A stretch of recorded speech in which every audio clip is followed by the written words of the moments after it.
أعوذ بالله من الشيطان الرجيم. بسم الله الرحمن الرحيم. الحمد لله رب العالمين الرحمن الرحيم مالك يوم الدين إياك نعبد وإياك نستعين اهدنا الصراط المستقيم صراط الذين أنعمت عليهم غير المغضوب عليهم ولا الضالين.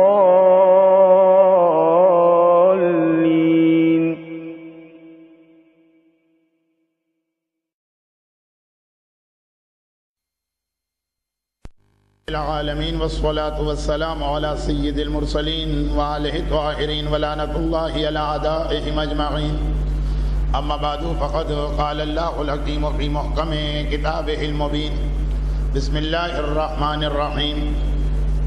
فطرة الله التي فطر الناس عليها وقال ولولا نفر من كل فرقة طائفة منهم ليتفقهوا في الدين ولينذروا قومهم إذا رجعوا إليهم لعلهم يحذرون. دنیا بھر کے دینی مدارس ان کے مین گیٹ پر قرآن کریم کے سورہ مبارکہ توبہ کی جس آیت کو لکھا جاتا اسی کو میں نے 2 روزہ ان فکری نشستوں کے لیے سرنامہ کلام قرار دیا.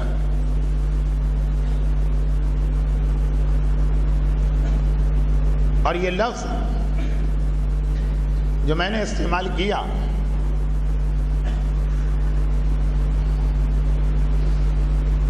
مولانا آپ بہت پیچھے ہیں، ذرا کچھ آگے آ جائیے. آئیے مولانا تشریف لائیے.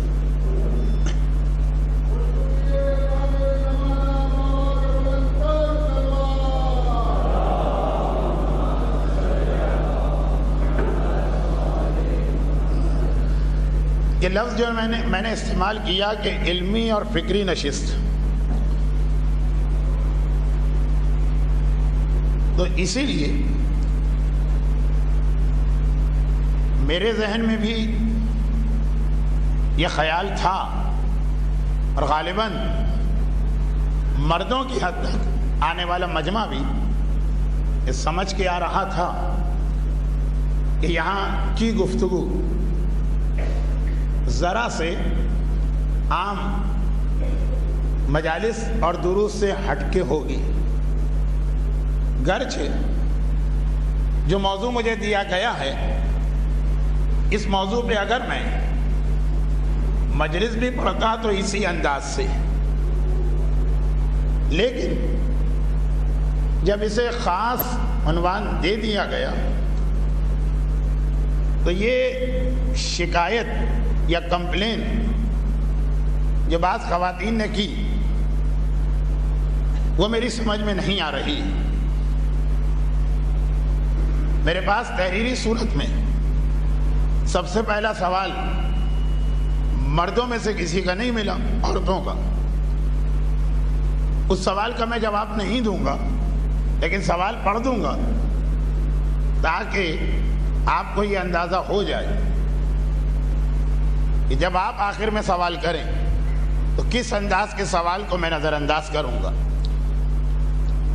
کوئی خاتون یا شاید بلکہ یقیناً کوئی بچی کہ ہم نے آپ کا نام بہت سنا تھا لیکن ہم بہت چھوٹے تھے، آپ کی مجلس نہیں سنی. ایسے مجلس پڑھی جاتی ہے.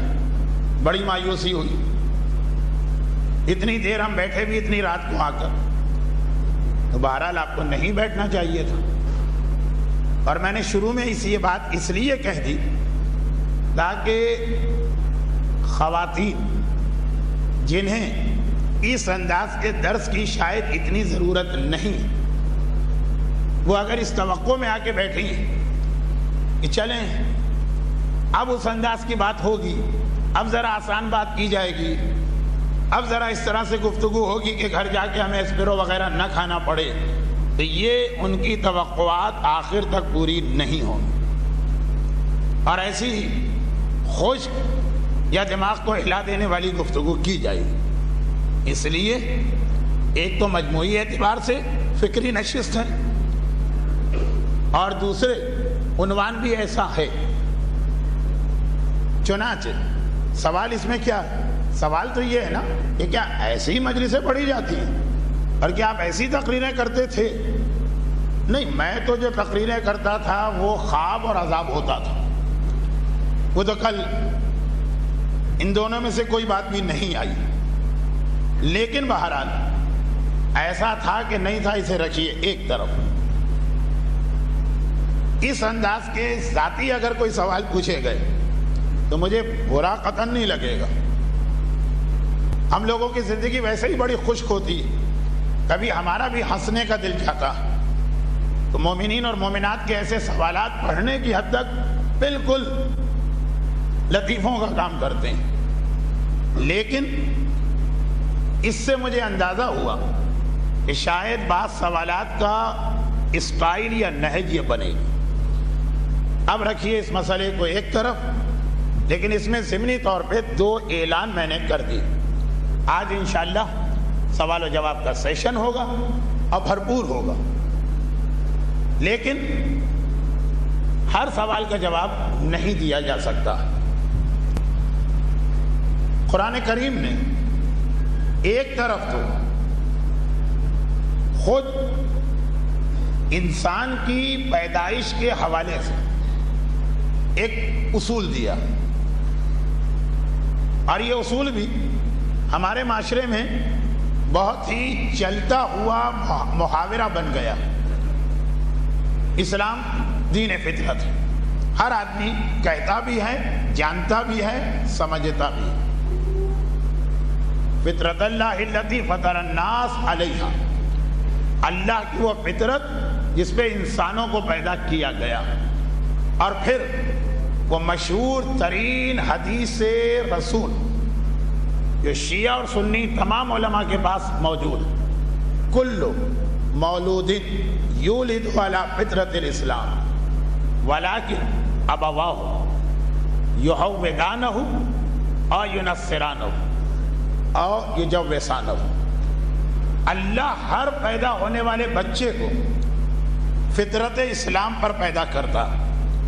یہ الگ بات ہے کہ بعد میں اس کے ماں باپ، نہ ماں نہ باپ دونوں مل کر، بعد میں اس کے والدین، اس کے ماں باپ یا اسے یہودی بناتے ہیں یا نصرانی بناتے ہیں یا مجوسی بناتے ہیں۔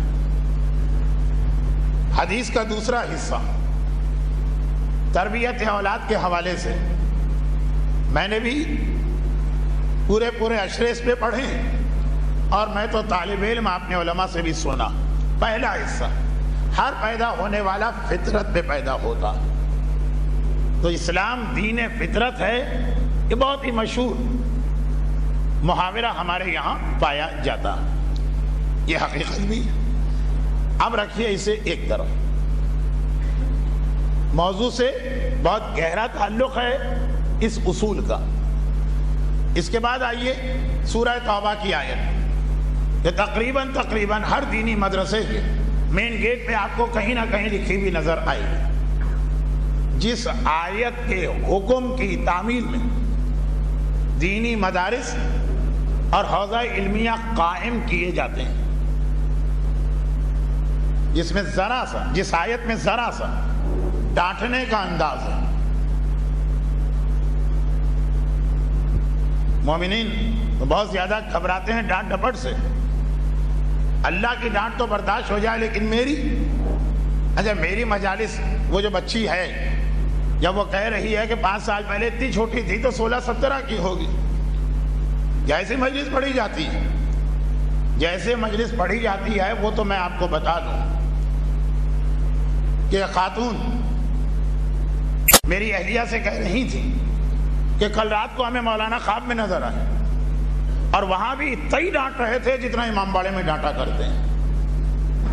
تو خواب تک میں لوگ جب مجھے دیکھتے ہیں تو اسی انداز سے دیکھتے ہیں، لیکن پروردگار عالم اس آیت میں ذرا سی تنبیہ کر رہا ہے یا ڈانٹ سے کام لے رہا ہے. آخر کیوں یہ تم لوگ یہ طریقہ اختیار نہیں کرتے ہو کہ تم میں سے کچھ لوگ جائیں علم دین حاصل کریں اور اپنی قوم کو آگے ڈرائیں, شاید ان کی قوم ان کی بات مان لے یا تاکہ ان کی قوم دین کو سمجھ لے. اب قرآن کی اس آیت میں پروردگار دو ایسی باتیں بتائیں جو نظام تقلید, مرجعیت اور اجتہاد و تقلید کی اساس بنتی. پہلی بات یہ نہیں کہی کہ ضرورت کیا ہے دین کو سیکھنے کی, جب قرآن آ گیا حدیث آ گئی تو قرآن کا ترجمہ چھپاؤ, حدیث کی کتابوں کا ترجمہ چھپاؤ, ہر آدمی کو اس کے گھر میں بھیج دو. یہ ہے قرآن, یہ ہے حدیث, جو مسئلہ پیش آئے اس میں پڑھو اور عمل کرو. خاص طور پر جب قرآن میں یہ اعلان کر رہا کہ الیوم اکملت لکم دینکم, آج یہ دین کامل ہو گیا, مکمل ہو گیا. یہ والا اعلان آدم سے لے کے عیسیٰ تک علیہ السلام کسی نبی کے حوالے سے نہیں. جب یہ بات آ گئی مکمل دین آ گیا, اب کچھ بات باقی نہیں بچی. اور دوسری جانب ایک بار نہیں کئی بار پیغمبر اسلام نے یہ حدیث ارشاد فرمائی کہ میں نے تمہیں وہ ساری باتیں بتا دی ہیں جو تمہیں اللہ سے قریب کرنے والی, اور وہ ساری باتیں بتا دی ہیں جو تمہیں اللہ سے دور کرنے والی. کچھ بچا ہی نہیں, سب کچھ بتا دیا. تو ایک طریقہ یہ ہے کہ قرآن دنیا کی ہر زبان میں ترجمہ ہو اور حدیث بھی, اور جیسے انسائکلوپیڈیا بریٹانیکا اسی طرح سے یہ ترجمہ چھپا کے ہر گھر میں رکھ دیا جائے. انسائکلوپیڈیا کا کام یہی ہوتا کہ ضرورت ہی نہیں ہے تمہیں ہر ایک کے پاس جا کے کسی مسئلے کو پوچھنے کی, ساری چیزیں اس میں آ گئی. کبھی تاریخ کا مسئلہ پیش آئے تو جا کے دیکھ لو, کبھی سائنس کا مسئلہ پیش آئے تو جا کے دیکھ لو, کبھی میڈیکل کا کوئی مسئلہ پیش آئے جا کے دیکھ لو. تو صحیح معنوں میں انسائکلوپیڈیا استعمال کرنا جانتے ہیں.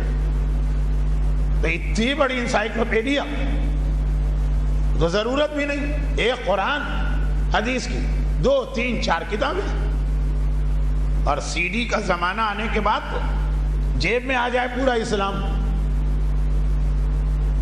نہ نہیں, قرآن نہیں مان رہا اس کو. پہلے تو لاجیکل یہ طریقہ ہونا چاہیے, ضرورت ہی نہیں ہے کسی کو دین سیکھنے کی, سارا دین موجود ہے اس کتاب میں. دوسری جانب اسلام یہ بھی نہیں کہہ رہا کہ جی ہر آدمی جا کے دین سیکھے. نماز کے لیے تو ہر آدمی کہہ رہا ہے نا, روزے کے لیے تو ہر آدمی کہہ رہا ہے نا, زکوٰۃ, خمس, جہاد, حج ہر ایک سے کہا جا رہا ہے نا. حج میں تو اکثر یہ تماشا بنتا ہے جو میں بطور مثال اپنی تقریروں میں بھی کہتا ہوں, جی بھائی آپ کیوں نہیں جا رہے حج پر؟ ایک جواب یہ ملتا کہ مولانا ابھی میرے باپ نے حج نہیں کیا, پہلے اس سال ان کو کرا رہا ہوں, اگلے سال میں جاؤں گا.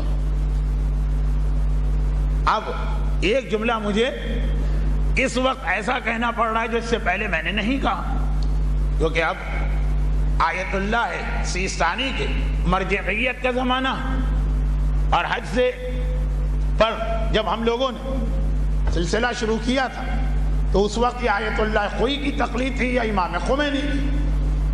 ان دونوں مراجع کا یہ فتویٰ ہے کہ حج واجب فوری ہے. اس سال اگر آپ کی استطاعت ہے تو آپ کو خود جانا ہے اور اسی سال جانا ہے.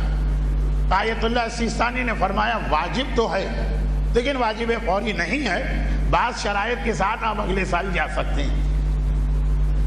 گرچہ میرا یہ مثال دینا یہی تو وہ موضوع ہے جو سب سے زیادہ عام آدمی کو تقلید اور اجتہاد کے خلاف کرتا ہے. وہ دشمن وہ تو جب اجتہاد اور تقلید کے خلاف جاتے ہیں ان کی کچھ اور نیتیں ہوتی, لیکن عوام کو بھڑکانے کے لیے جو بہت ہی آسان اور چلتا ہوا اعتراض ہے, جو ایک عام آدمی میں سے ہر ایک اس اعتراض کو جینین اعتراض سمجھے گا. قرآن ایک, حدیث ایک, امام ایک, اسلام ایک, فتوے دو کیوں؟ اور میں نے ابتدائی میں فتوے دو کی ایسی مثال دے دی کہ آج سے 25 سال پہلے, 30 سال پہلے, 40 سال پہلے, 15 سال پہلے جو چیز ڈانٹ کی شکل میں گناہ بن رہی تھی آج ایک طبقے کے لیے وہ گناہ ہی نہ رہی، یعنی ان کے مرجع نے کہا کہ واجب فوری نہیں، تو اس پہ تو میں آگے چل کے ذرا سی بات کروں گا۔ یا قرآن ایک اور حدیث ایک اور اسلام ایک اور امام ایک تو فتوے دو کیوں؟ کوشش کروں گا کہ آگے چل کے بات کروں، لیکن آغا سیستانی کے مسئلے کو ہٹا دیجئے تو حج کے حوالے سے جب کوئی آدمی کہتا ہے جی مولانا حیثیت بھی ہے، پیسہ بھی آ گیا، وقت بھی ہے، صحت بھی ہے، لیکن نہیں جا رہا حج پہ، کیوں نہیں جا رہے؟ کہا بھی باپ نے حج نہیں کیا تو پہلے تو انہیں حج کراؤں گا نا۔ دنیا بھی کیا کہے گی کہ باپ نے حج نہیں کیا، بیٹا حج کر کے آ گیا، اور دل بھی نہیں مانتا۔ ماں نے حج نہیں کیا، ہر سال حج کرنے والے جب آتے ہیں تو یہ ایک تماشا بنتا ہے، اس وقت ان سے جو مثال دی جاتی ہے وہ یہی کہا جاتا ہے نا کہ خالی حج میں آپ کو یہ کیوں یاد آ رہا، نماز میں تو آپ نے نہیں کہا، یا ابھی باپ نے نماز نہیں پڑھی تو میں کیا نماز پڑھوں۔ وہاں دنیا نے کوئی تھوڑی تھوڑی نہیں کی، دیکھو کیسا گستاخ بیٹا ہے، ابھی باپ نماز نہیں پڑھ رہا، اس نے شروع کر دی نماز۔ داڑھی میں تو کبھی یہ نہیں ہوا کہ ہم کسی سے کہیں کہ آپ نے کیوں داڑھی نہیں رکھی، وہ یہ کہہ سکتا ہے کہ جی داڑھی واجب نہیں۔ سنت رسول قرآن میں کہاں لکھا؟ یہ ساری باتیں یہ آج تک کسی نے نہیں کہا کہ مولانا میرا پرابلم یہ ہے کہ ابھی میرے باپ نے داڑھی نہیں رکھی، میں داڑھی رکھ لوں گا تو دنیا کیا کہے گی، کیسا گستاخ بیٹا ہے کہ باپ داڑھی نہیں رکھتا اور بیٹے نے رکھ لی۔ صرف حج میں یہ بات لوگ کہتے تھے، خیر وہ غلط تھے، شاید اب کچھ صحیح بھی ہو گئے، اس کو چھوڑیے، لیکن نماز روزہ، بھائی تم شراب کیوں پی رہے؟ دل تو نہیں چاہتا لیکن کیا کرو، ابھی باپ نے شراب نہیں چھوڑی، دنیا کیا کہے گی، دیکھو کیسا گستاخ بیٹا ہے کہ باپ ابھی شراب پی رہا، بیٹے نے شراب چھوڑ دی۔ کبھی کوئی ایسی بات نہیں کہے گا، جو کہے گا وہ یقیناً پاگل ہوگا جس کے اوپر سے احکامات شریعت ہی نہیں۔ لیکن نماز میں، روزے میں، حج میں، زکوٰۃ میں، خمس میں، جہاد میں، حجاب میں، داڑھی میں، پردے میں، شراب میں، غیبت میں، ہر چیز میں جو اسلام نے کہا اجتہاد کے حوالے سے وہ بھی نہیں کہا۔ آپ ذرا کبھی کنفیوز ہوتے ہوں گے کہ مولانا کہاں سے کہاں جا رہے ہیں۔ میرا طریقہ یہی ہے کہ میں شارٹ کٹ سے تو کہیں جاتا ہی نہیں، شارٹ کٹ بھی ہو تو ذرا گھوم کے جاتا ہوں۔ لوگ کہتے ہیں آپ سمجھ میں آیا، جنت میں جانے کا شارٹ کٹ بھی سارے علماء بتاتے ہیں، ابھی تو گھما کے جہنم میں سے راستہ بنا کے لے جاتے ہیں، خیر وہ ایک الگ موضوع ہے۔ لیکن قرآن نے جب اجتہاد کی بات کی اور تقلید کی، نہ تو یہ کہا کہ ضرورت ہی نہیں ہے، جب قرآن میں سب چیزیں آ گئی، حدیث میں سب چیزیں آ گئی، دین کامل ہو گیا، خود کتاب اٹھاؤ، خود پڑھو، خود نتیجہ نکالو۔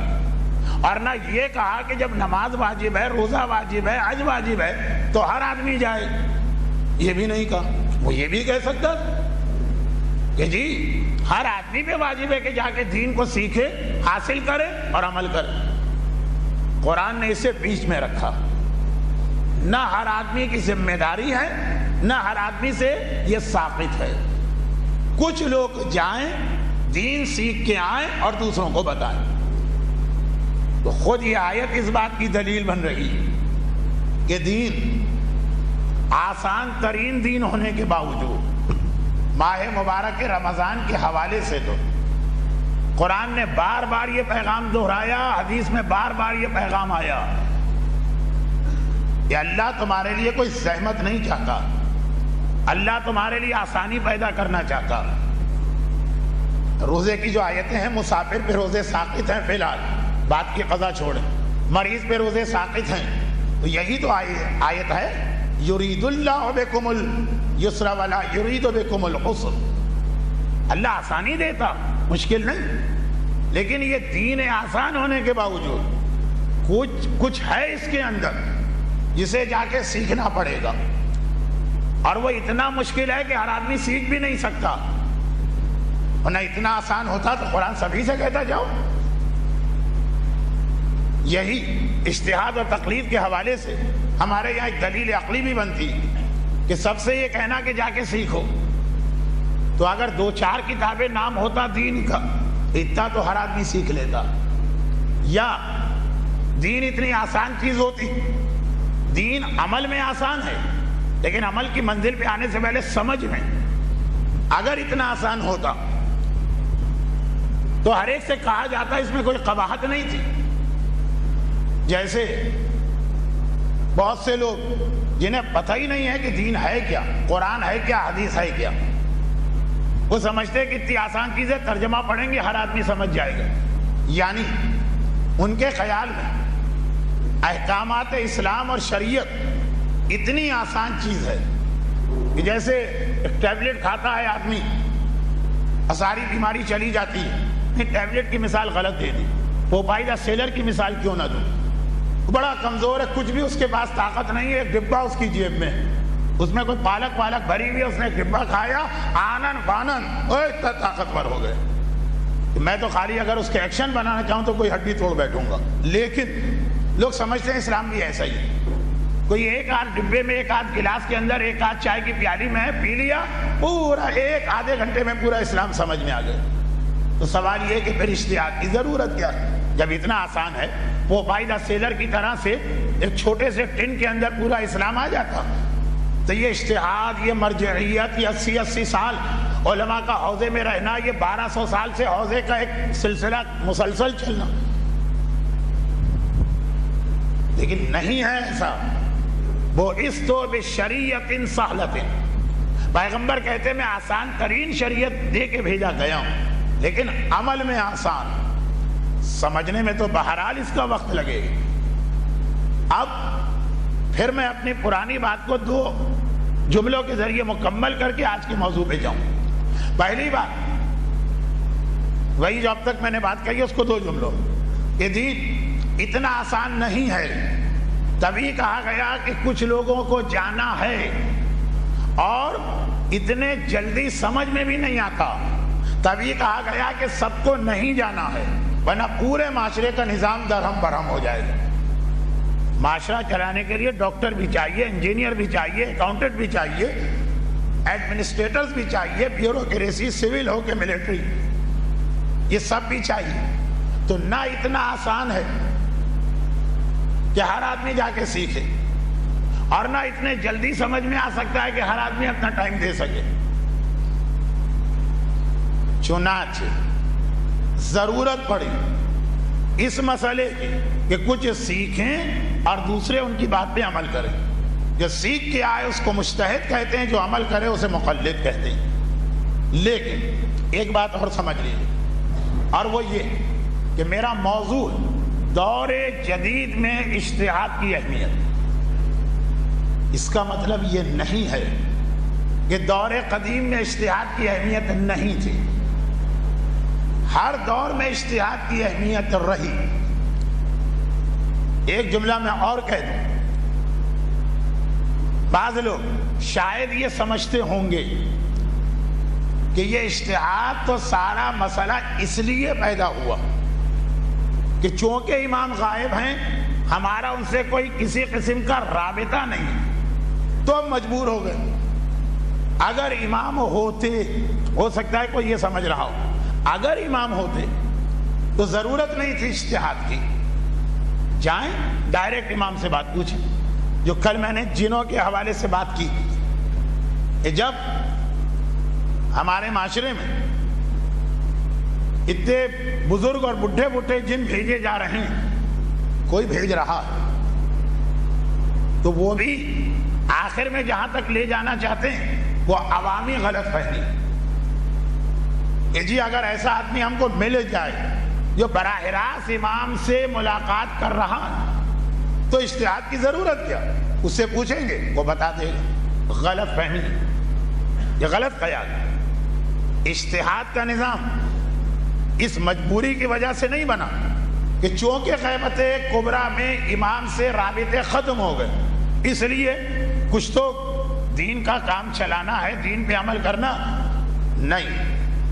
جو آیت میں نے تلاوت کی، یہ آیت غیبت کبریٰ میں نازل نہیں ہوئی یا رسول کے زمانے میں نازل ہو کے یہ نہیں کہا گیا کہ عمل کرنا غیبت کبریٰ.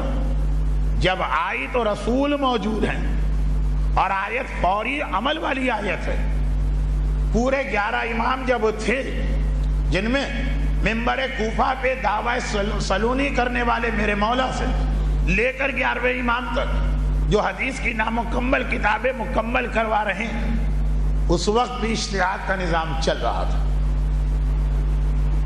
امام کے زمانے میں بھی اجتہاد تھا، مجتہد تھے، اور یہ نظام باقاعدہ خود امام نے اپنے ہاتھوں قائم کیا. تو یہ بھی ایک غلط فہمی ہے. ہر دور میں اجتہاد کی ضرورت رہی. اور کیوں؟ اس کی ایک مختصر سی بات سمجھیے، کیونکہ موضوع دور جدید. اگر مسئلہ ہوتا اجتہاد کی اہمیت تو میں دور قدیم و جدید کو ملاتا، لیکن ابھی صرف یہ بتا رہا ہوں کہ اجتہاد مجبوری کے عمل کا نام نہیں. اجتہاد ہر دور میں تھا، حتیٰ رسول کے زمانے میں بھی اجتہاد تھا.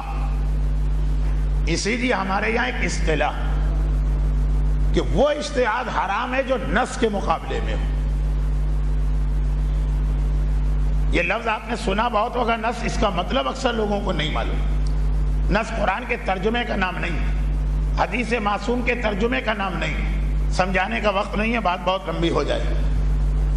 تو جہاں واضح حکم خدا اور رسول اجتہاد نہیں ہو سکتا. لیکن اگر نص نہیں ہے تو رسول اور امام کے ہوتے ہوئے ان کے زمانے میں بھی اجتہاد تھا. کیوں؟ اس کی ایک وجہ ایک اور انداز سے سمجھیں. اسلام دین فطرت. اس کے لیے میں نے اس نقطے کے لیے میں نے وہ آیت کی تلاوت کی. اسلام دین فطرت اور دین جبلت نہیں، دین فطرت. ایک ہوتی ہے جبلت، ایک ہوتی ہے فطرت. تقریباً آدھی تقریر ہو گئی ہے. خواتین میں سے جن کے لیے بہت ہی گراں اور بھاری ہو رہی ہے تقریر، وہ چاہیں تو اس لیے تشریف لے جائیں کہ اب کل میرا کوئی لیکچر نہیں ہے کہ جس میں وہ کوئی پرچہ بھیجے تو میں اس کا جواب دے کے سوال کرنے والے کے فرسٹریشن کو کم کروں. ایک ہے دین جبلت، جو جانوروں میں. جبلت مانے جو اللہ نے جذبات رکھ دیے، طریقہ رکھ دیا. آدم کے زمانے میں جو شہد کی مکھی ہے وہ آج بھی اسی طرح سے کام کر رہی ہے. جتنی بھی جانوروں کی زندگی ان کے پاس تقریباً وہ ساری چیزیں ہیں جو انسانوں کے پاس. کھانے پینے کی ان کو بھی ضرورت پڑتی تو حصول رزق کے لیے وہ بھی نکلتے ہیں. گھر کی ان کو بھی ضرورت پڑتی تو اپنے گھر بنانے کا طریقہ ان کے پاس بھی ہے. اولاد کی انہیں بھی ضرورت ہوتی ہے. تو جیسا صحیح شادی بیاہ کا ایک سسٹم اور اولاد کی ولادت کا ایک سسٹم ان کے پاس بھی. لیکن اگر 5000 سال پہلے کسی جانور کے پاس وہ طریقہ تھا، آج بھی وہی ہوگا. اس میں کوئی تبدیلی نہیں. جو بات میں کہہ رہا ہوں تھوڑا سا ڈارون کے نظریے سے ٹکرا رہی ہے، لیکن ڈارون کا نظریہ خود ہی کون سا بالکل صحیح نظریہ. ہارون یحییٰ کی جو کتاب ڈارون کے خلاف ہے اس کو پڑھ لیجیے. لیکن انسان ایسا نہیں.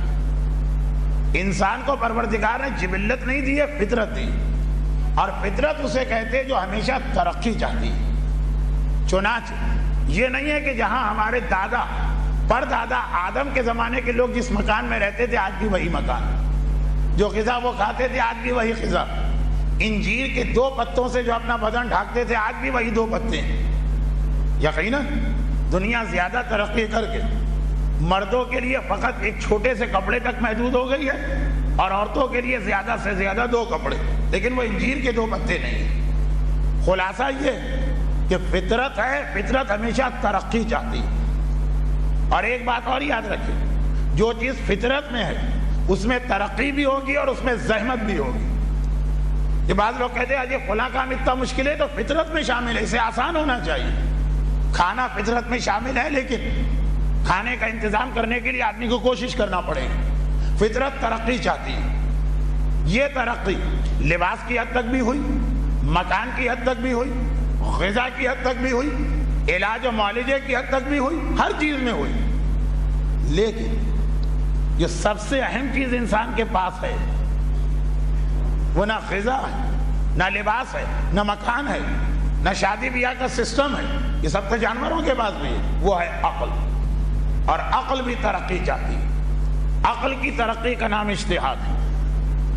جو اجتہاد ہے وہ اسی لیے پیغمبر کے سامنے بھی اگر کوئی آدمی بیٹھا تو پیغمبر یہ نہیں چاہیں گے کہ جیسا وہ پہلے دن تھا عقل کے اعتبار سے 23 سال بعد بھی ویسا ہی رہے. نہیں، اس کی عقل ترقی کرنا چاہیے. اسلام جس طرح انسان کو ہر چیز میں ترقی کا حکم دیتا، بلکہ ایک حدیث تو ایسی جس کو سمجھانا بڑا مشکل ہو جاتا، وہ ان چیزوں میں ترقی کی بات کر رہی جس سے بعض لوگ غلط نتیجہ نکال کے نماز روزے تک جاتے ہیں. ادبوا اولادکم بغیر زمانکم. دیکھو، اپنی اولاد کو جو ادب سکھاؤ، یا بعض روایتوں میں علمو، اپنی اولاد کو جو علم سکھاؤ، اپنے زمانے والا نہ سکھانا. وَإِنَّهُمْ خُلِقُوا زمانکم، وہ تمہارے زمانے کے لیے پیدا ہی نہیں ہوئے، وہ پیدا ہوئے اپنے زمانے کے لیے. یہ کھانے اور لباس کے لیے امام نہیں کہہ رہے، یہ ادب سکھانا یا علم سکھانا. اولاد کو ان کے زمانے کے اعتبار سے علم سکھاؤ، اولاد کو ان کے زمانے کے اعتبار سے ادب سکھاؤ. گھر کے اس میں نماز روزہ نہیں آتا، لیکن علم بھی آ جاتا، ادب، آداب، اخلاقی نظام بھی آ جاتا.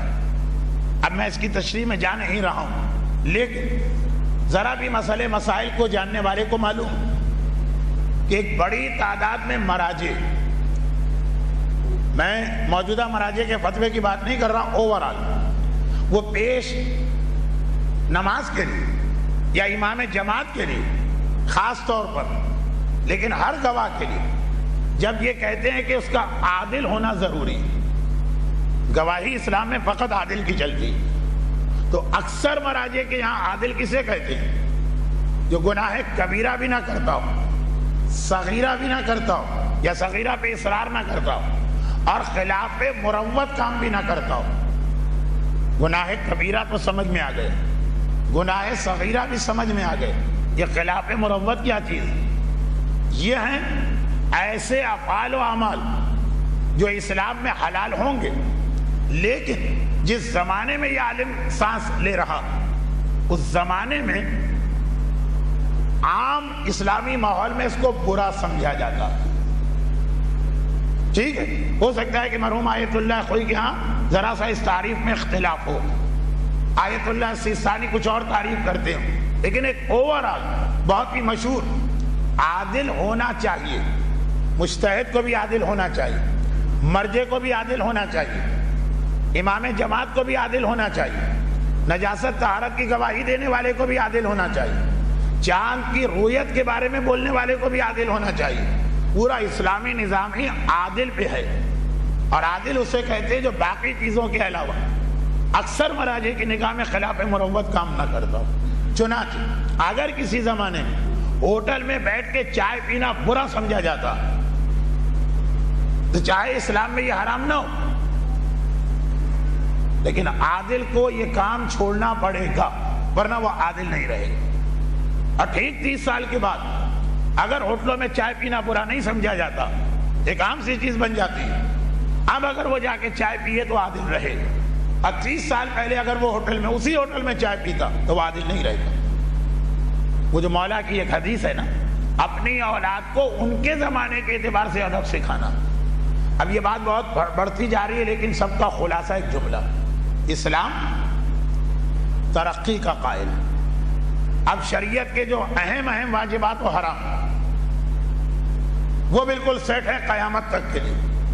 گرچہ اس میں بھی ہو سکتا ہے کہیں کہیں اس اصول کی وجہ سے تبدیلی آ جائے، لیکن میرا موضوع یہ اصول نہیں ہے، میں تو صرف اجتہاد کی اہمیت کی طرف جا رہا ہوں. تو انسان اوورآل ہر چیز میں ترقی کرے، لیکن خاص طور پر عقل. یہی تو تمہیں جانوروں سے الگ کرتا. اور عقل کیسے ترقی کرے؟ وہ عقل ترقی کر ہی نہیں سکتی کہ جہاں اس میں کوئی سوال پیدا ہوا فوراً کھٹ سے جھٹ سے کہیں سے اس کو جواب مل گئے. جیسے جسم انسانی اگر کام نہ کرے، بستر پہ پڑا رہے، تو یہ کاہلی ایک وقت آئے گا، یہ جسم انسانی مفلوج ہو جائے گا. عام طور پر ایک جملہ کہا جاتا ہے، ایک محاورہ ہے، بڑا بھونڈا محاورہ ہے. آدھا تو ٹھیک ہے، آدھا بھونڈا ہے، شاید اچھا بھی نہ ہو۔ کہا جاتا ہے کہ علماء کے گھر میں اگر کوئی نوکر ہوتا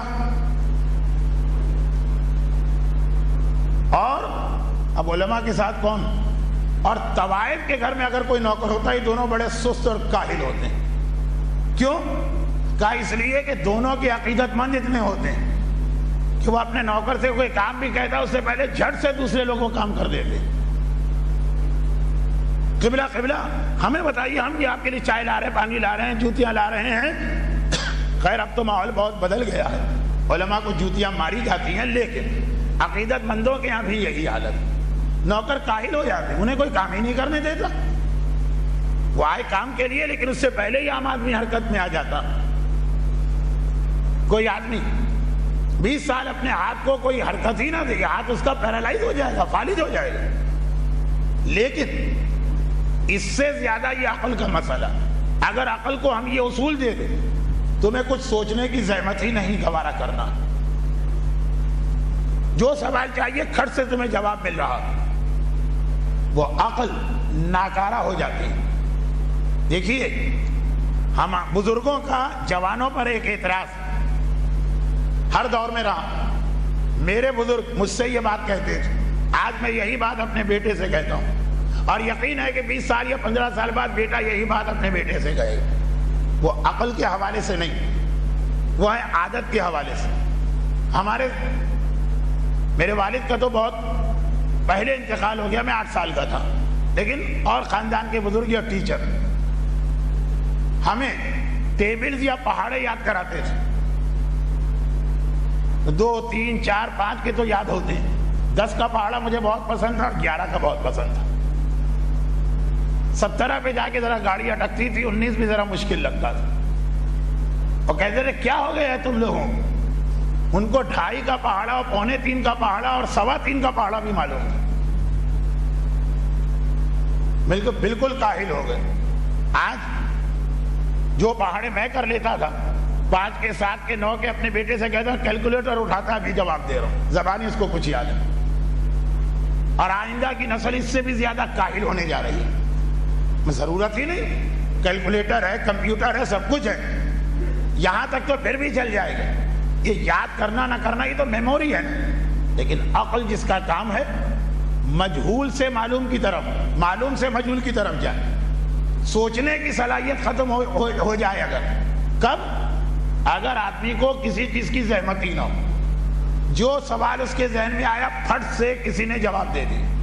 سلینگ لینگویج ہے لیکن 2-4 الفاظ برداشت کر لی، نہ یہ رسول چاہتے نہ امام۔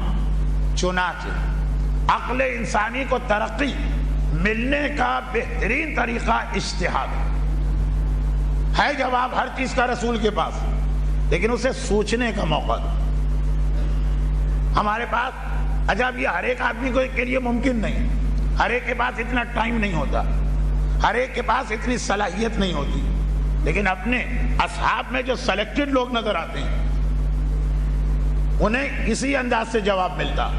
ایک عام سا آدمی گیا جس کی عقل کا لیول زیادہ اونچا نہیں، فرزند رسول میں نماز پڑھ رہا تھا، مجھے شک ہو گیا کہ تیسری رکعت ہے کہ چوتھی میں کیا کروں۔ امام آسان سے جواب دیں گے، چوتھی سمجھ کے نماز ختم کر دو۔ اور اگر وہ گیا جس کی عقل کو ترقی دینا اس میں اتنی صلاحیتیں ہیں تو امام وہی جواب دیں گے جو کتابوں میں لکھا۔ یعنی جو میں نے اب آخری جو مثال دی یہ فرضی نہیں۔ ابو بصیر جیسا کوئی راوی گیا، مولا 3 اور 4 میں شک ہوا ہے میں کیا کروں؟ امام وہ نہیں کہیں گے جو آنے والے ایک سادے آدمی سے کہا 4 سمجھو، کہیں گے اذا شککت پھر رکعت فابن علی الاکثر۔ جب تمہیں رکعتوں میں شک ہو جائے تو ہمیشہ زیادہ والا پہلو لینا، الا یہ کہ اس سے نماز غلط ہو رہی۔ اب بات وہی کہ 3 اور 4 میں شک ہو تو زیادہ والا 4 سمجھو، لیکن بجائے اس کے کہ امام یہ کہتے کہ 4 سمجھو، امام نے کہا اذا شککت پھر رکعت فابن علی الاکثر۔ ایک ایسا جواب دیا کہ ابو بصیر جیسا جو صحابی وہ سوچنے پہ مجبور ہو، پھر وہ اسی نتیجے پہ پہنچا 4 سمجھنا۔ لیکن اب یہ آئندہ کے لیے بھی اس کو آسانی ہوگی 2 اور 3 میں شک ہوگا وہ امام کے پاس آئے بغیر سمجھے گا زیادہ والے پہ بھروسہ کرو، 3 سمجھو۔ اب اس کی میں وہ تفصیلات چھوڑ رہا ہوں جو مسائل فقہ کا حصہ، کہ 2 اور 3 میں کب شک سے نماز غلط ہوتی ہے کب صحیح ہوتی ہے وہ چھوڑیے۔ انداز امام کا اسٹائل دیکھ، مولا صبح میں نے وضو کیا تھا، شام ہو رہی، سمجھ میں نہیں آ رہا میرا وضو اب تک باقی ہے کہ نہیں، 8 گھنٹے 10 گھنٹے بہت سارے کام کرتا رہا، ہو سکتا ہے وضو ٹوٹ گیا اور یاد نہیں آ رہا۔ ایک عام آدمی نے جا کے پوچھا، مولا نے کہا یہ اگر تمہیں یاد نہیں آ رہا تو سمجھو تمہارا وضو ٹھیک، ختم بات۔ اس کو جواب مل گیا تمہارا وضو ٹھیک۔ لیکن محمد ابن مسلم جیسے کسی صحابی نے جا کے پوچھ لیا، فرزند رسول صبح وضو کیا، عام طور پہ شام تک اتنی دیر تک وضو ٹھہرتا نہیں، لیکن کچھ یاد بھی نہیں آ رہا کہ میں گیا تھا پیشاب کرنے یا کہیں ریا خارج ہوئی، کچھ یاد نہیں آ رہا۔ امام نے اس کو وہ جواب نہیں دیا جو پہلے والے کو دیا تھا کہ وضو ٹھیک ہے جاؤ نماز پڑھ۔ کہا لا تنقص الیقین بالشک، جب تمہیں ایک چیز کا یقین اور پھر شک آ جائے تو شک کبھی یقین کو ختم نہیں کرتا۔ اب ابو بصیر خود جا کے سوچیں گے کہ اس کا جواب کیا، محمد ابن مسلم خود جا کے سوچیں گے، وہ آ گئے، انہوں نے نہیں کہا کہ مولا اتنا لمبا چوڑا پیچیدہ جملہ کہنے کی کیا ضرورت تھی، ہاں یا نہ کہہ دیجیے۔ نہیں، انہیں بھی پتا ہے کہ امام کا طریقہ کیا ہے، اور انہیں یہ بھی پتا کہ اسی سے عقل انسانی بھی ترقی کرتی ہے اور اسی سے شریعت بھی۔ چنانچہ آئے وہ گھر سوچتے رہے، یقین ہو تو شک کے ذریعے یقین ختم نہیں ہوتا، تو مجھے وضو کرنے کا تو یقین، اب شک ہو رہا کہ دن بھر میں ٹوٹا کہ نہیں ٹوٹا، تو امام نے کہا شک پہ توجہ نہ دو جب ایک یقین آ چکا ہو، اس کا مطلب یہ کہ میرا وضو ٹھیک ہے۔ یہ بات جو ایک جاہل اور نادان بدو کو امام آدھے سیکنڈ میں سمجھا دی تھی، جاؤ وضو صحیح ہے نماز پڑھو، ابھی ابو بصیر کو آدھا گھنٹہ لگا، لیکن امام نے طریقہ یہی اختیار کیا کہ آدھا گھنٹہ لگانے دو ابو بصیر کو، عقل ترقی کرتی، مسائل کی تفہیم میں اس لیے آسانی ہوتی کہ وہ جاہل بدو خالی اپنی نماز اور وضو تک رہے گا، ابو بصیر کو جا کے پورے معاشرے کو سنبھالنا، وہاں 85 آدمی مسئلے لے کر آئیں گے، اگر میں نے ہاں اور نہ بتا دی تو ابو بصیر کو صرف یہ مسئلہ معلوم رہے گا، اور اس سے ملتے جلتے جو مسئلے آئیں گے وہ کہاں سے معلوم ہوں گے۔ چنانچہ امام ان کے لیے الگ طریقہ رکھتے ہیں، ان کے لیے الگ رکھتے ہیں، اور یہ 2 الگ طریقے کیوں ہیں؟ کوئی اعتراض کر سکتا ہے اسلام ایک ہے، یہ وہ ہیں فلولا نفر من کل فرقۃ، آخر ایسا کیوں نہیں ہے کہ تم میں سے ہر قوم میں سے ایک گروہ جائے؟ 2 طریقے ہو گئے نا، عام قوم کا طریقہ الگ ہو گیا، ایک خاص گروہ کا طریقہ الگ ہو گیا، یہی ہے اجتہاد و تقلید، اس لیے ان کو الگ طریقے سے سمجھایا۔ مولا میرے پاس ایک آدمی نے گوشت لا کے دیا کہ کھاؤ اسے، آنے والا بظاہر ایسا جاہل جٹ انگوٹھا چھاپ تھا، مجھے تو اندازہ نہیں ہو رہا ہے کہ وہ ساری شرائط جانتا ہو ذبیحے کی، میں پتہ نہیں سے کھاؤں حلال ہے کہ حرام ہے؟ بھائی جانور کی شرائط ہے نا کہ 4 رگے کٹے، قبلہ رخ ہو، اللہ کا نام لیا جائے، لوہے کی بنی ہوئی چیز ہو، کئی شرطیں۔ ابھی آنے والا ایسا جاہل جھپٹ، اب ابو بصیر کہتے لیکن آگے اس نے گوشت دیا کہ لیجیے۔ اب مولا نے کہا مسلمان کے ہر عمل کو صحیح سمجھو جب تک کہ اپنی آنکھوں سے یہ یقین نہ ہو جائے کہ وہ غلط کر رہا ہے، وہ ختم ہو گئی بات۔ امام یہ بھی کہہ سکتے تھے جائز ہے کھا لو، ہم اور آپ جیسا آدمی جاتا امام یہی کہتے کھا لو، ابو بصیر سے نہیں کہا کھا لو۔ ابو بصیر میں بطور مثال کہہ رہا ہوں کیونکہ اس کے بعد والا جو نقطہ آ رہا ہے وہ تو پورا ابو بصیر کے گرد گھومے گا۔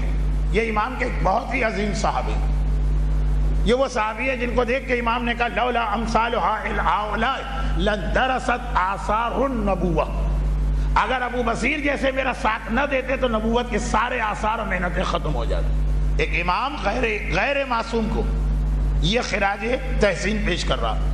ابو بصیر بہت ہی آسان جواب تھا، کھا لو۔ لیکن عام آدمی کو ہمارے اور جیسے کوئی جواب دیا جائے، ابو بصیر کو یہ نہیں کہا جائے۔ ان سے کہا مسلمان جب کوئی چیز کوئی عمل کر کے آئے، ہمیشہ مسلمان کے عمل کو صحیح سمجھو، الا یہ کہ اس کی غلطی کا یقین ہو جائے۔ تو آنے والا جس نے مجھے گوشت دیا وہ مسلمان تھا، مجھے نہیں معلوم، یقین تو نہیں ہے کہ غلط کیا، بس مجھے یہ کھا لینا۔ لیکن اب خالی یہ گوشت ہی کھا لینا نہیں ہے۔ کل ایک آدمی نے آ کر کہا کہ میرا داماد، ہونے والا داماد جس سے میں اپنی بیٹی کا رشتہ کر رہا ہوں، وہ حج کر کے آیا۔ اب مجھے نہیں معلوم اس نے صحیح حج کیا کہ غلط حج کی۔ حج، طواف النساء، غلط حج، بیوی حرام ہو جاتی۔ میں سے اپنی بیٹی کی شادی کروں کہ نہ کروں؟ اب ضرورت نہیں ہے کہ ابو بصیر امام کے پاس جائے۔ بھائی جسے اپنی بیٹی دے رہا ہے ہونے والا داماد مسلمان ہے، مسلمان تو آئی، تا مسلمان کے عمل کو صحیح سمجھو جب تک کہ اپنی آنکھ سے اسے غلطی کرتے نہ دیکھو۔ اب دیکھیے بات گوشت کی تھی اور پہنچ گئے نکاح جیسے اہم مسئلے پر۔ لیکن مثالیں تو اتنی بھری پڑی ہیں، اتنی بھری پڑی ہیں کہ آپ مجھ سے پوری رات خالی ان مثالوں پہ گفتگو کروا لی۔ لیکن یہ تو واضح ہو گیا کہ عام قسم کا مومن جو نہ اتنی عقل ابھی رکھتا، نہ ہی اس کے پاس اتنا ٹائم ہے، کوئی جاب کر رہا ہے، کوئی بزنس کر رہا ہے، اپنے گھر والوں کے لیے روزی کما رہا، اسے امام سیدھا سادہ جواب دیتے ہیں۔ اس کا مسئلہ خالی اسی تک۔ لیکن جن شاگردوں کو دیکھتے ہیں کہ ان میں اتنی صلاحیت ہے، انہیں امام سیدھا سادہ جواب نہیں دیتے، پیچیدہ جواب دے کے ان کی عقل کو ترقی دلوا رہے ہیں، جس کو اجتہاد کہتے ہیں۔ اور جب وہ اس منزل پہ آ گئے، ایک آدھ چیز بتانے سے نہیں ہوتا، یہ تو مسلسل ایک ٹریننگ۔ جب اس منزل پہ آ گئے تو اپنی زندگی میں اپنے ہوتے ہوئے امام اپنے ان شاگردوں کو مختلف شہروں میں بٹھا دیا اور کہا کس سے؟ ان شاگردوں سے کم، اس شہر والوں سے زیادہ اب میرے پاس آنے کی ضرورت نہیں۔ یہ باقاعدہ امام نے روکا، باقاعدہ امام نے مذمت کا لفظ تو نہیں، لیکن اسے اچھا نہ سمجھا کہ ہر آدمی ہر مسئلہ لے کے امام کے پاس آ جائے۔ کہا جب ابو بصیر تمہارے شہر میں تو کیوں آ رہے؟ 8ویں امام نے کہا جب زکریہ ابن آدم تمہارے شہر میں کیوں آ رہے؟ 5ویں نے کہا کہ اے یونس ابن عبد الرحمن، میں چاہتا ہوں کہ تمہارے جیسے میرے شاگرد مسجد میں بیٹھ کے ہمارے شیعوں کو یہ مسائل بتائیں۔ تو اجتہاد خالی دور جدید کا مسئلہ نہیں ہے، دور قدیم میں بھی تھا، یعنی اس وقت بھی تھا جب بظاہر اجتہاد کی کوئی ضرورت ہی نہیں تھی، حجت خدا خود موجود ہے، ہر مسئلے کا جواب دینے کے لیے تیار بھی ہیں، سلونی کا اعلان بھی کر رہے ہیں، ان سے رابطہ بھی آسان ہے، کم از کم ان کے لیے تو آسان ہے نا جو امام تک پہنچ گئے۔ جب پہنچ گئے جواب تو دے دیا، لیکن کہا آئے کیوں اتنی زحمت اٹھا کے؟ تمہارے شہر میں ہے تو ایک بات۔ دوسری بات یہ تو ہو گئی اجتہاد کی اہمیت ہر دور میں۔ دوسری بات سنیے، وہ یہ ہے کہ ہر دور میں امام کے چاہنے والوں اور ماننے والوں کو گمراہ کرنے کے لیے نئے نئے فتنے اٹھائے گئے۔ جب امام کے اپنے شہر میں جہاں معلوم ہے کہ امام بیٹھے ہیں وہاں بھی یہ لوگ پہنچ جاتے تھے، نوجوانوں کو شکار کرتے تھے۔ ہر دور کا یہ طریقہ کار، بچے، ٹین ایج، نوجوان، ذہن بالکل سادہ ہوتے ہیں، معلومات زیادہ ہوتی نہیں، جذباتی ہوتے ہیں، انہیں بہکانا بڑا آسان ہوتا۔ چنانچہ جتنے بھی خلاف اسلام ہیں وہ سارا کام ہمارے جوانوں پہ کرتے ہیں۔ ہو سکتا ہے ان میں سے بعض شیعہ بن کے آ گئے ہوں، ٹارگٹ جوانوں کو بنائیں، اور جوانوں کو بیچاروں کو زیادہ تفصیلات پتہ ہی نہیں، وہ اس طرح ہر بات سمجھ لیتے ہیں جیسے یہ کوئی قرآن کی آیت ہم کو بتائی جا رہی ہے، غلط ہو ہی نہیں سکتی۔ لیکن اس پہ میں بعد میں آؤں گا۔ ابھی دور جدید تو شروع ہی نہیں ہوا، ابھی تو دور قدیم میں، دور قدیم بھی بہت قدیم، خود امام کے زمانے والے وہاں سے چل کے ہمیں 1400 سال کا سفر طے کر کے اپنے موضوع پہ آنا۔ چنانچہ بات کو سمیٹتے ہوئے اس جملے کی تشریح توحید مفوض، ایک بہت مشہور ہمارے ہاں کتاب ہے، چونکہ اب ممبروں پہ بھی اس کا تذکرہ ہونے لگا، اور شہید مرتضیٰ مطہری نے داستان راستان کی پہلی جلد میں اس کتاب کا بیک گراؤنڈ لکھا۔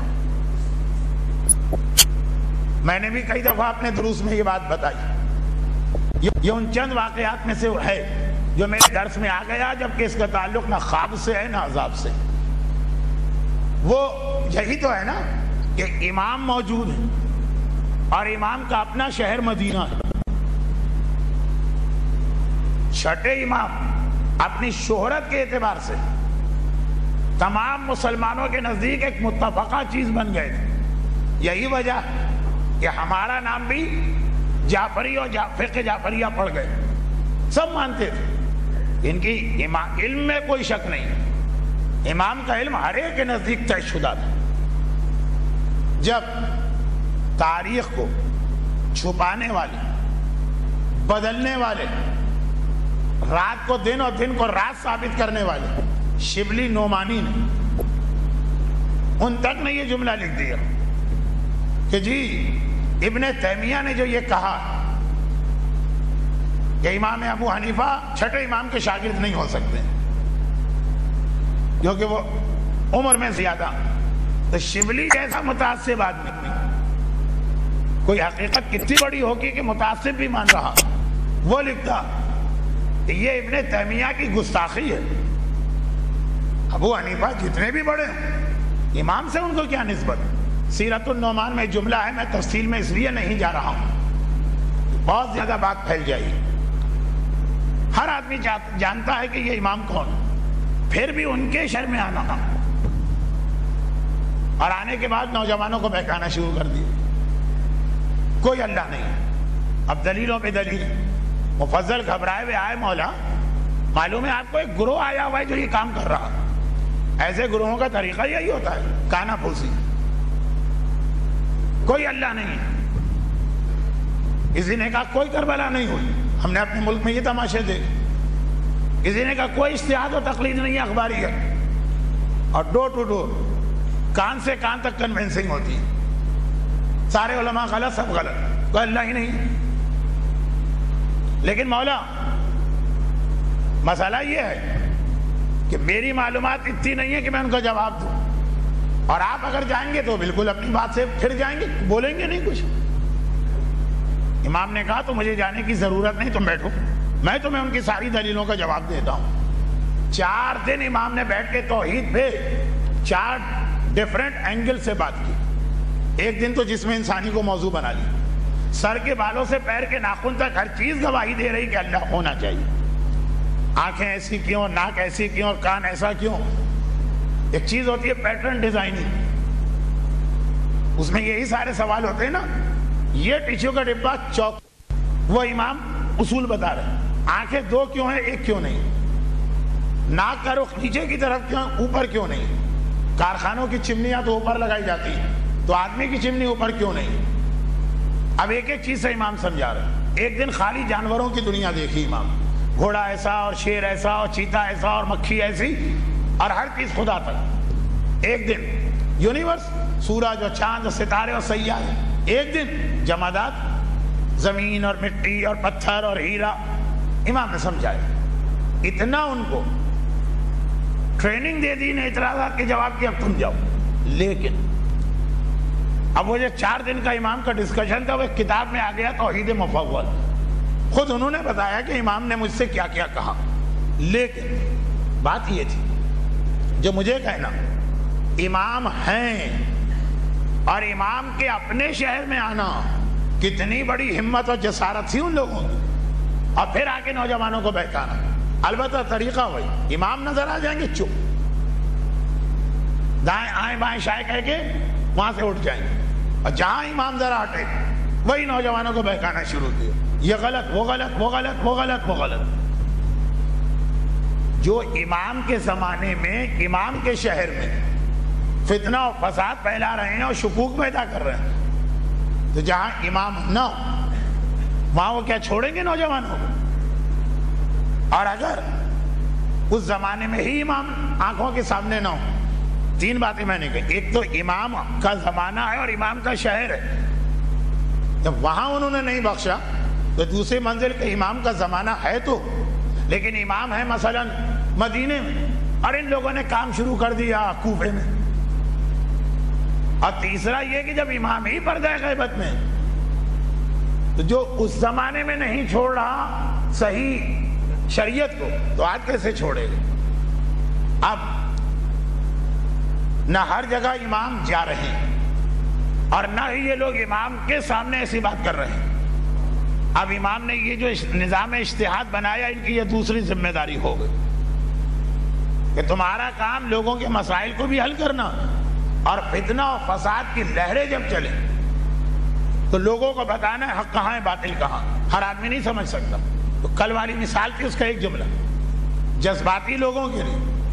اس سے بڑا نعرہ کیا ہوگا کہ جب قرآن ہے تو فیصلہ اسی سے کرو، اگر علی کہہ رہے ہیں کہ نہیں کرو تو علی غلط ہے۔ جب اسلام ایک ہے، قرآن ایک ہے، تو فتوے دو کیوں ہو رہے ہیں؟ دو فتوے، مطلب اس بات کا کہ یہ غلط ہے۔ یہ ساری جذباتی باتیں ہوتی سوچے سمجھے بغیر۔ امام نے اپنے انہی شاگردوں کی جنہیں آج مجتہد کہیں گے، اب یہ دیکھیں یہ جو کنسپٹ ہے اجتہاد اور تقلید کا، اس کے نام بدلتے رہے۔ ایک زمانے میں جن کو آج ہم مجتہد کہتے ہیں وہ راوی حدیث کہلاتے ہیں، لیکن بہرحال ناموں کو چھوڑیں تو ان کی یہ دوسری ذمہ داری ہے۔ اور اس کے لیے بھی ایک مثال سن لیجئے، اور پھر میں دور قدیم سے جو امام نے اجتہاد کا نظام بنایا دور جدید پہ آتا ہوں کہ اگر آج بھی وہی مسئلے اور آج بھی وہی پریشانیاں تو نظام بھی وہی چلے گا۔ اب ایک چھوٹی سی مثال دیتا ہوں، وہ یہ کہ غالباً اہل بیت کے شیعوں کے اندر سب سے زیادہ فتنہ و فساد بڑھا چھٹے امام کی شہادت پر۔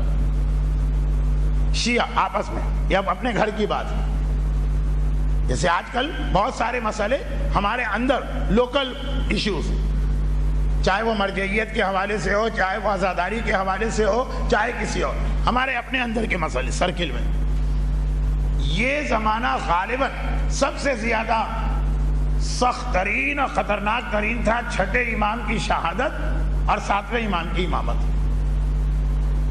جہاں مسئلہ محبان اہل بیت اور دشمنان اہل بیت کا، وہاں تو بات دودھ کا دودھ پانی کا پانی، 2 + 2 = 4 واضح۔ لیکن جب امام کے اپنے گھر سے ایسی آواز آئے تو عام شیعہ کو تو کنفیوز ہونا، چھٹے امام شہید ہوئے، اب باہر سے لا کے کسی کو بٹھا دیا جائے یہ ہے نیا امام، کوئی نہیں مانے گا۔ آقا حسین کی شہادت کے بعد ایک گروہ نے لا کے محمد حنفیہ کو بٹھا دیا یہ ہے امام، خود ان کا یہ نظریہ نہیں تھا لیکن بہرحال نہیں مانا، پیغمبر کے بعد نہیں مانا، لیکن اپنے گھر کی بات چھٹے امام شہید ہوئے، ان ایک گھر سے 3 آوازیں بلند ہوئی کہ میں امام ہوں۔ 3 بھائی، مائیں تینوں کی بے شک الگ تھی لیکن تینوں کا باپ تو ایک ہے۔ اسماعیلی فرقہ جس پہ بنا محمد ابن اسماعیل کا کہنا ہے میں امام ہوں، اور جو خطرناک ترین فرقہ تھا عبداللہ افطاح کا افتحیہ، میں امام ہوں، اور پھر ایک ہمارے امام برق 7ویں امام۔ عبداللہ افطاح کی بات تو بہت زیادہ پھیل گئی کہ چونکہ چھٹے امام کی شہادت کے وقت یہ ولد اکبر تھے، بڑے بیٹے، اور عام تصور یہ ہے کہ امامت بڑے بیٹے کے پاس جاتی۔ سب سے زیادہ اگر شیعوں میں کوئی ڈویژن آیا وہ عبداللہ افطاح اور 7ویں امام کی امامت کے حوالے سے آیا ہے۔ اب عام شیعہ کیا فیصلہ کرے جو خاص طور پر مدینے کے باہر تھے؟ آج دور جدید، مجھے یاد ہے اپنا موضوع، اور میں اس طرح بات بھی نہیں کر رہا جیسے اور بہت سارے طالب علم کیا کرتے ہیں، موضوع پہ قطعاً گفتگو نہیں ہوتی، ہر 10 منٹ کے بعد ہوتا ہے یہ ہے میرا موضوع، نہیں، ساری بات موضوع پہ، لیکن آج دور جدید. کمیونیکیشن کتنا فاسٹ ہو گیا. ٹیلی فون، فیکس، موبائل، انٹرنیٹ، کیا کیا چیزیں ہیں. کتنی دنیا تیز ہو گئی. اب میں اس کی ایک مثال دیتا ہوں مجلسوں میں، 10 منٹ لے، وہ مثال 10 منٹ کی ہے. کیونکہ میرے ساتھ بدقسمتی یہ ہے کہ میں خالی مثال ہی نہیں دیتا ہوں، ادھر ادھر کا مرچ مسالہ اتنا چھڑکتا ہوں کہ مرچ مسالہ بڑھ جاتا ہے، اصل چیز غائب ہو جاتی ہے. لیکن چھوٹی بہت اس کو چھوٹا کر رہا ہوں. شاید شہادت کی مجلسوں میں کہیں پہ ذرا سی میرے اسٹائل میں یہ مثال آئے. ابھی میرا اسٹائل کیا ہے؟ جہنم میں وقت کو دیکھنا. 20 سال پہلے، 25 سال پہلے، 1980 قافلہ حج میں ایک مومن کا انتقال ہو گیا. وہ خبر مکے سے کراچی پہنچانے میں 1 ہفتہ نکل گیا. موت کی خبر 1 ہفتہ نکل گیا وارثوں کو. اور 10 سال پہلے جائیے تو جب انتقال ہوتا تھا، جب لوگ حج سے واپس آتے تھے تو گھر والوں کو پتا چلتا تھا. یہ ارلی 60s کی بات. آج جس وقت 3 سال پہلے مینا کا ایکسیڈنٹ ہوا، جو آگے گاڑی کھڑی بھی ہے اور پیچھے بھی گاڑی کھڑی ہے اور آگے والے نے ریورس کیا اور اس کے درمیان آ کے حاجی اس طرح پھٹے جیسے آپ زور سے مثلا کینو زمین پہ پھینکیے وہ پھٹتا. حاجی پھٹے تو وہ موبائل پہ جو پھٹا وہ گھر والوں سے بات کر رہا. گھر والوں نے اس کے پھٹنے کی آواز بھی سنی اور آنکھ سے منظر بھی دیکھا. اور یہ تو میں نے ایک ایسا کیس بتایا جو اتفاقات میں آتا ہے، لیکن لوگ طواف کر رہے ہوتے ہیں اور وہ جو موبائل ہے گھر والوں کو پتا ہوتا ہے اس وقت یہ طواف کر رہے ہیں. بلکہ ایک عرب کو میں نے دیکھا، عرب قاہرہ بات کر رہا تھا، مصر. وہ طواف کرتا جا رہا ہے پورے طواف. وہ جو موبائل ہوتا ہے جس میں تصویر آتی ہے، یہ ساری چیزیں مجھے تو نہیں پتا، لیکن جو آنکھوں سے دیکھ وہ دکھا بھی رہا ہے میں طواف کر رہا ہوں. اس کا مسئلہ بھی حل ہوا اسی بات پر. اب وہ باتیں کر رہا ہے. یہ اعلان تو نہیں ہے کہ ختم کریں؟ ڈر لگتا ہے اس لیے میں پڑھتا ہی نہیں. اگرچہ انڈائریکٹ یہی میسیج ہے کیونکہ اتنے سوال ہیں. رات بھر تو ہم کو نہیں بیٹھنا ہے، شاید رات بھر کے لیے بھی کم ہے. بس طواف کر رہا ہے، باتیں کر رہا ہے، بھول جاتے ہیں کون سا چکر. اب وہ گھر والے اپنی بیوی سے کہہ رہا ہے جو قاہرہ میں بیٹھی، میں بھول گیا میرا 6واں ہے کہ 7واں. اس نے کہا 7واں، میں گن رہی ہوں. اتنا کمپلیٹ طواف اس نے وہاں دکھایا، میں گن رہی ہوں. ادھر طواف ہو رہا ہے، ادھر اس کی بیوی دیکھ رہی ہے. 20 سال پہلے موت ہو گئی، وارثوں کو اطلاع نہیں دے پائے. اتنا فاسٹ آج کا کمیونیکیشن. پھر بھی لا علمی کی یہ انتہا کہ ہمارے اپنے بچوں نوجوانوں کو آج کی دنیا میں نہیں پتا کہ نجف میں ہو کیا رہا.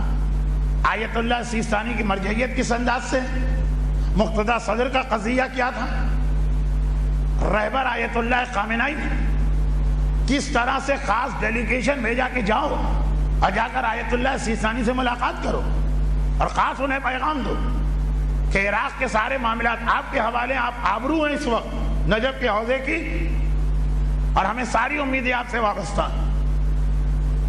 جس میں آیت اللہ محسن عراقی بھی تھے جو لندن میں رہبر آغا خامنائی کے خاص نمائندے تھے اور انہوں نے واپس آ کے پوری تفصیل بتائی. آج کی دنیا میں جو اخبارات میں آ رہا ہے، ٹی وی پہ آ رہا ہے، نمائندہ خاص تفصیلات بتا رہا ہے. آج بھی کتنے لوگ ہمارے معاشرے میں نوجوان ایسے ہیں جو یہ سمجھ رہے ہیں کہ آغا سیستانی غلط ہیں اور مقتدی صدر مثلا صحیح، اور وہاں کیا ہوا کچھ پتہ ہی نہیں. ایک صاحب سے میں نے کہا کہ باقی سب کو چھوڑیے، رہبر تو وہی ہے نا جو زمانے کے حالات کی بصیرت زیادہ رکھتا. خود رہبر آغا خامنائی نے جس انداز سے آغا سیستانی کا تذکرہ کیا اپنے ڈیلیگیشن کے ذریعے، انہوں نے چونکے کہا اچھا آغا خامنائی نے یہ کہا، اس مسئلے میں ہم آغا خامنائی کو بھی نہیں مانیں گے. ارے اللہ کی پناہ، تو پھر کس کو مانو گے؟ یہ تو لگ رہا ہے کہ کوئی ذاتی اناد و دشمنی ہے کسی مرجع سے، تو اس میں ہم ان کو بھی نہیں مانیں گے. اور ہمارے نوجوان جو کہا گیا یقین کر لی. آج کی اس دنیا میں تو اب میں بات آج کی نہیں کر رہا ہوں، میں تو بات کر رہا ہوں 1300 سال پہلے. کوفے میں رہنے والے کو یہ نہیں پتا کہ مدینے میں جو جھگڑا کھڑا ہوا اس کا حل کیا. چنانچہ بہت ہی مشہور واقعہ مختصر کرتا ہوں، وہی شتیتا والا واقعہ۔ خواب اور عذاب کے علاوہ جو میں نے معاشرے میں کچھ چیزیں پیش کی، ان میں ایک شتیتا بی بی کا واقعہ بھی تھا۔ اس سے پہلے تو لوگوں کو یہ واقعہ معلوم بھی بہت کم تھا، مطلقہ نفی تو جائز نہیں ہے۔ اس واقعے کا جو راوی جب وہ چلا نیشاپور سے تو راستے میں کوفہ پڑتا ہے، پھر مدینہ۔ وہ پہلے کوفے میں رکا، وہاں وہی ابو بصیر تھے جن کا تذکرہ 2-3 مثالوں میں آیا، نائب امام ہیں، امام نے ان کو یہاں رکھا ملاقات کرو۔ حسن اتفاق کو انسیڈنٹ یا پروردگار کی مسئلہ ہے، ابو بصیر کے پاس ملنے گئے اور عین اس موقع پہ ایک اونٹ سوار بھاگا بھاگا آیا، یا اے ابو بصیر غضب ہو گئے، میں مدینے سے آ رہا ہوں، غضب ہو گیا، آقا و مولا شہید ہو گئے۔ شہادت کی خبر لیتے یہ دوڑا کہ ساری شیعہ دنیا میں خبر پہنچائے، نہ ٹیلی فون ہے، نہ موبائل ہے، نہ ای میل ہے، نہ کوئی میسج بھیجنے کا طریقہ، نہ ایس ایم ایس، کچھ بھی نہیں۔ ابو بصیر بھائی تازہ ترین خبر ملے کہ امام شہید ہوئے، آدمی کی کیا حالت ہوگی، کتنا غم ہوگا، مگر فوراً پہلے تو رو دی، پھر رونا روکا۔ یہ بتاؤ ان کے بعد امام کون؟ اونٹ سوار کا جواب یاد کیجئے، کتنا مشہور واقعہ ہے۔ کہا کہ یہی تو مدینے میں طے نہیں ہو پا رہا، یہ بدقسمتی الگ۔ امام شہید ہوئے، ان کے پوتے محمد ابن اسماعیل نے کہا کہ میں امام ہوں، کیونکہ میرا بابا بڑا بیٹا تھا، وہ مرے کہاں، وہ غائب ہو گئے۔ چھٹے امام کے دوسرے بیٹے عبداللہ یفتح نے کہا میں امام ہوں، اور ایک آواز ان کی آ رہی ہے موسیٰ کی، کہ جو کسی اعتبار سے بھی عام لوگوں کو امام نہیں لگ رہے ہیں، نہ ویسے بڑے بیٹے ہیں، نہ باپ کی موت کے وقت بڑے ہیں۔ ابو بصیر، اجتہاد کی اہمیت، جہاں امام کا اپنا گھر ہے وہاں فتنہ پھیل گئے، وہاں شیعہ 3 حصوں میں بٹ گئے۔ یہاں کوفے میں فتنہ نہیں پھیل سکا، یہاں پہلے دن سے طے ہو گیا کون امام۔ سوچئے کتنے تعجب کی بات، امام کے اپنے شہر میں فتنہ پھیلا، ایک نہیں 3 گروہ ہو گئے شیعوں کے، اور اتنا دور شہر، اس زمانے میں مدینے سے کوفہ ایسا تھا جیسے آج یہاں سے نیو یارک، اتنا دور شہر، وہاں فتنہ نہیں پھیلا۔ کیوں؟ جیسے یہ بات ابو بصیر نے سنی، کہا یہ بتاؤ کہ امام کا وصیت نامہ جب کھولا گیا، جب ہمیں اور آپ ایک عام آدمی کے لیے حکم ہے جو بغیر وصیت اپنے تکیے کے نیچے رکھے ہوئے مرے، ماتا میتتا جاہلیتن، وہ جاہلیت کی موت مرا، تو امام وصیت تو تیار، اس میں امام نے اپنے بعد کے معاملات کے لیے کس کو اپنا نمائندہ بنایا ہے؟ ظاہری اعتبار سے مثلا جائیداد کا مسئلہ، باغ کا مسئلہ، کھیتوں کا مسئلہ، لیکن کل میں نے کہا تھا نا، کبھی ضروری چیز بے ضرر انداز میں پیش کرنا پڑتی۔ عمار یاسر کی شہادت والی حدیث، قرآن کریم میں اہل بیت کا نہ آنا، تو اب اگر چھٹا امام ایک نام لکھ جاتا تو یہ وصیت نامہ خاصا خطرناک ہو جاتا۔ اور ایک مختصر بات، 3 امام جو آئے سامنے، تو امام برق کے علاوہ 2 کیسے بنے؟ حکومت کی سپورٹ تھی، حکومت چاہ رہی تھی شیعوں میں فساد شیعوں کے درمیان سے کھڑا کیا جائے، باہر سے آتا یہ سب ایک ہو جاتے ہیں، کوئی دشمن اہل بیت تنظیم کوئی بات کرے، کربلا کچھ نہیں تھا، ساری شیعت ایک ہو جائے گی، اور ہمارے بیچ میں سے کوئی بات کرے تو ہمیں یہ خطرہ لگے گا ہی نہیں۔ ہاں سوچنا چاہیے، غور کرنا چاہیے، ڈسکس کرنا چاہیے۔ کوئی دشمن اہل بیت کہے کہ امام خمینی نعوذ باللہ اقتدار کے بھوکے تھے، ان کے سخت ترین دشمن جو اپنے، وہ بھی اس بات کو قبول نہیں کریں گے اس کے سامنے۔ ہمارے بیچ میں سے کوئی یہ شوشہ کھڑا کر دے، پھر لوگ کہیں گے، آدھے لوگ کہیں گے ہاں بھائی بات سمجھ میں آتی ہے۔ کوئی باہر سے آ کر کہہ دے کہ آیت اللہ سیستانی نعوذ باللہ بزدل تھے، نظر چھوڑ کے چلے گئے۔ انتہائی سیاہ دل لوگوں کے علاوہ جو ان کے مخالف بھی ہیں، باہر کے دشمن کی بات نہیں مانیں گے، جواب دیں گے، لیکن اگر اپنوں میں سے ہی آواز آ جائے بات تو صحیح لگتی ہے، اپنے لوگ، یہ ایک فطری بات ہے جو سب سے پہلے اتنے بڑے پیمانے پہ چھٹے امام کے زمانے میں ہوئی۔ اب امام کو صحیح امام کا تعارف بھی کرانا ہے، لیکن اس طرح سے کہ بے ضرر انداز میں بات کی جائے، ہر ایک نہ سمجھے تبھی یہ وصیت محفوظ رہ سکتی. خاندان والے جب حکومت کے ساتھ مل گئے، حکومت جب امام کے 2 بیٹوں کے ساتھ مل گئی، تب یہ وصیت فوراً چھپا لی جائے گی. ابو بصیر نے کہا وصیت نامہ کیا تھا؟ کسے امام نے اپنا وصی بنایا؟ کہا کہ اس میں سے 5 نام تھے. کون کون سے نام تھے؟ کہا کہ ایک نام تو اس میں تھا منصور دوانقی کے، جس نے امام کو زہر دیا، یعنی جس کے حکم سے گورنر مدینہ نے زہر دی. پہلا نام ہے منصور، دوسرا نام ہے گورنر مدینہ. وصیت کھولی، کہا کہ میں یہ وصیت لکھتا ہوں اور اس پر عمل کرنے کے لیے 5 آدمی مقرر کرتا ہوں. تیسرا نام ہے اپنی بیوہ ام حمیدہ. چوتھا نام ہے اپنے بڑے بیٹے عبداللہ افطہ. 5واں نام ہے اپنے چھوٹے بیٹے موسیٰ. ابو بصیر نے سنا یہ وصیت نامہ شہر کوفہ میں نہیں پڑھا گیا، یہ پڑھا گیا شہر مدینہ میں، جہاں امام کے اپنے گھر والے بھی ہیں. جس شہر میں لکھا گیا، جس شہر میں پڑھا گیا، وہاں لوگ نہ سمجھ سکے. وصیت نامہ سن کے بھی 3 فرقے بن گئے، اور سینکڑوں میل دور نہ جس شہر میں لکھا گیا نہ جس شہر میں سنایا گیا، وہاں ابو بصیر بیٹھے. لوگوں سے کہا تھوڑا ٹھہر جاؤ، مجھے سوچنے دے. سوچا، کہا میں سمجھ گئے. امام برحق موسی کاظم، کیسے پتا؟ 2 جواب دے سکتے تھے ابو بصیر. کہا کہ میں اتنے سال امام کی شاگردی اختیار کر چکا، امام نے مجھے بتا دیا تھا. کچھ حدیثیں ایسی تھیں جس میں 12 اماموں کے نام آئے تھے، لیکن وہ عوامی پیمانے پہ پھیلائی نہیں گئی تھی. یہ بھی کہہ سکتے تھے. یہ کہہ سکتے وہ اجتہاد کی جو اہمیت تھی وہ چیپٹر کلوز ہو جاتا، اس کا اس سے تعلق نہیں ہوتا. یہ نہیں کہا. کہا کہ خود وصیت نامہ جب میں نے سنا، اس کے اپنے الفاظ بتا رہے ہیں. کون سے الفاظ؟ مجمع کہہ رہا ہے کہ ہم نے ابھی سنے، ہمیں تو کچھ نہیں لگا، اور مدینے میں بھی کسی کو نہیں محسوس ہوا. دیکھو منصور، واضح بات ہے ظالم حکمران تو امام کا نائب نہیں ہو سکتا. لوگوں نے کہا ہاں یہ تو ہم بھی سمجھ رہے ہیں. وہ نام تو فقط اس لیے تھا کہ وصیت نامہ بے ضرر لگے. کہا گورنر مدینہ، ظالم کا نمائندہ بھی ظالم، یہ بات تو ٹھیک، لیکن باقی 3 نام. کہا ام حمیدہ، عہدہ امامت عورت کے پاس تو نہیں جا سکتا. ہاں یہ بات تو ٹھیک ہے، اب لوگوں کی سمجھ میں آ رہا. وہ نام بھی کٹ گئے، لیکن باقی 2 نام تو ہیں. اب عبداللہ افطہ کا نام بھی اس میں ضروری تھا تاکہ وصیت نامہ بے ضرر محسوس ہو. کہا کہ عبداللہ افطہ کا نام بھی ہے، وہ امام کے بڑے بیٹے، یہ وصیت نامہ اس پہ ختم ہونا چاہیے تھا. آگے موسیٰ کاظم کیوں ہے؟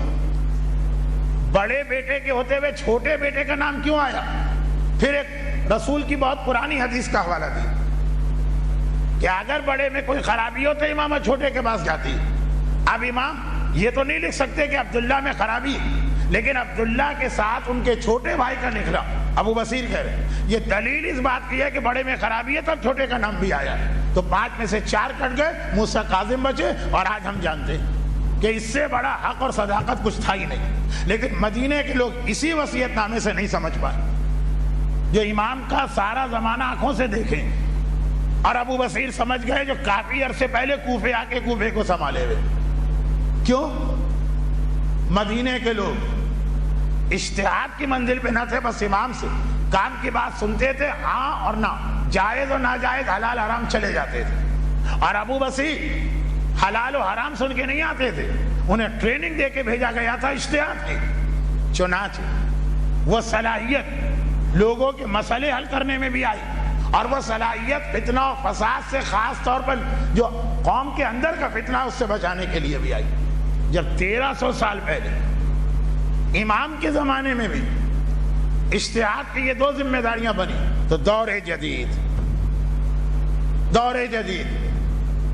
جب امام پردہ غیبت میں، اور غیبت بھی بہت ہی ریسنٹ نہیں ہوئی، 1000 سال سے زیادہ ہو گئے، اس کے اندر یہ 2 مسئلے still as it is exist کرتے ہیں، بلکہ بڑھ گئے. آج عوام کے مسئلے بہت زیادہ نئے ہو چکے ہیں. یورپ میں انڈسٹریل ریولوشن کے بعد، صنعتی انقلاب، اور اس صدی میں سائنس اور ٹیکنالوجی کی اس بے پناہ ترقی کے بعد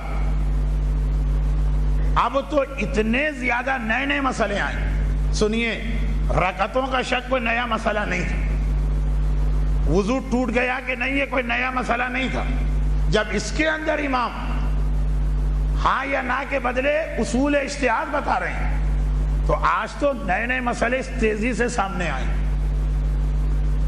وہ نماز روزے کے پرانے مسئلے بھی اسی طرح ہیں، لیکن پورا بینکنگ،